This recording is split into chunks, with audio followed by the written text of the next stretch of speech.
Good evening and welcome to Tuesday Night 2-Minute Tips. So today's tip is something that I've done since I was a little girl. So I lost a grandfather figure. He was actually my neighbor and I adopted him as a grandfather because I didn't have one growing up. They both died before I was born.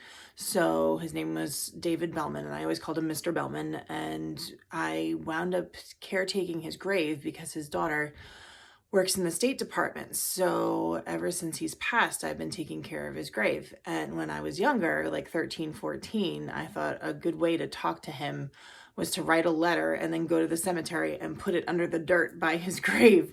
Now I've grown up and I've learned more about the spirit world. And what I've learned is that you can write a letter to someone who has passed and burn it, or,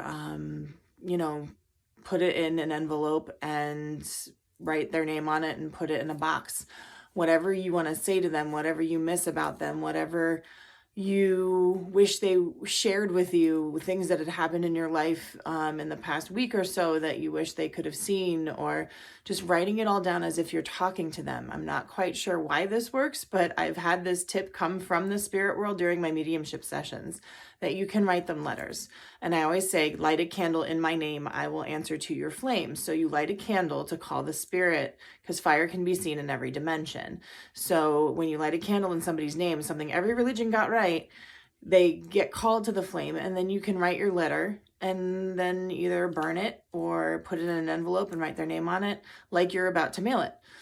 And somehow they get the messages, somehow that speaks to them. And taking the time and remembering them and telling them about your day is just as important as going home and telling your loved ones about your day. So it's a Tuesday night 2-minute tip. I hope you do it, and stay tuned.